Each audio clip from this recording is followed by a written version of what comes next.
I'm Barbara Kritchevsky. I'm a professor of law at the University of Memphis School of Law, where I've been since 1983. I grew up in the Philadelphia suburbs, went to Middlebury College in Vermont, graduated in 1977, then went to Harvard Law School and graduated in 1980.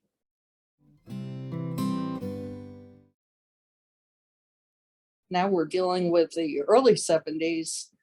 There wasn't much indication in society that one might be something other than straight.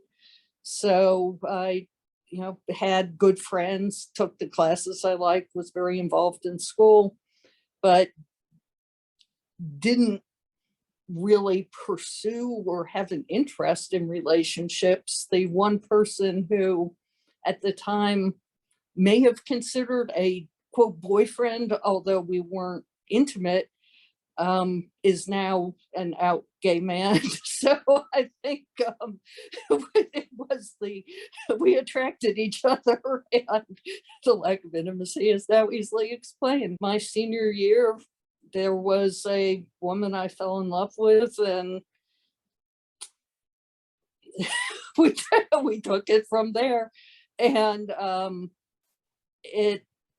at the time, I really didn't know if that meant I was gay, if it meant I was bi, if it meant I was confused, because I think that was always the sort of narrative at the time was, oh, it's a phase, or you're confused, but if it was confusion, it's lasted for a very, very long time.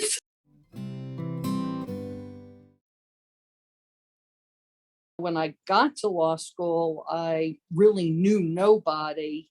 I, at that point, did identify as gay and wanted to find some connection, some way to fit in, some group. But there was a sign on the bulletin board, as I recall, for the Women's Law Association at law school that said there was going to be a meeting of lesbian law students in Boston, and had it was a potluck, had some sort of, I guess, phone number, address.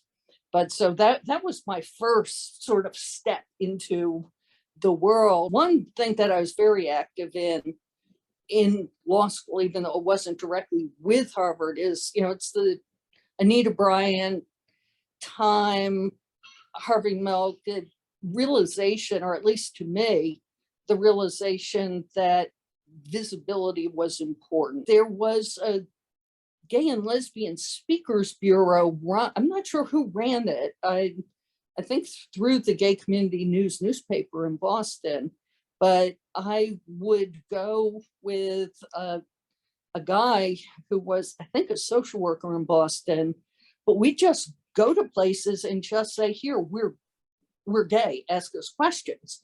And so we'd speak at high schools, college groups, all sorts of groups all over the city.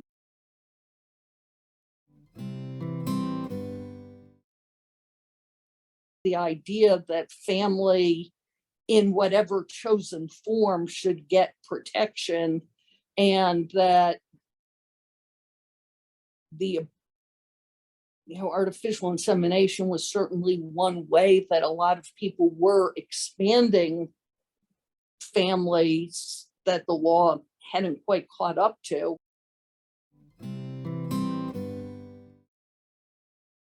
I always wanted to teach. I always thought as a kid I'd end up being a teacher. I thought maybe I'd end up going to grad school and teach college, but law degree was a lot safer than a PhD in political science. I got a tenure track offer at Memphis. Figured I'd leave after 3 years.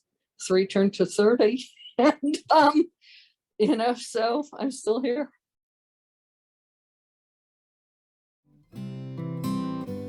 Be yourself, find a niche, figure out where you belong. Don't fall for this pressure to do what people tell you should do, or pursue what people tell you to pursue.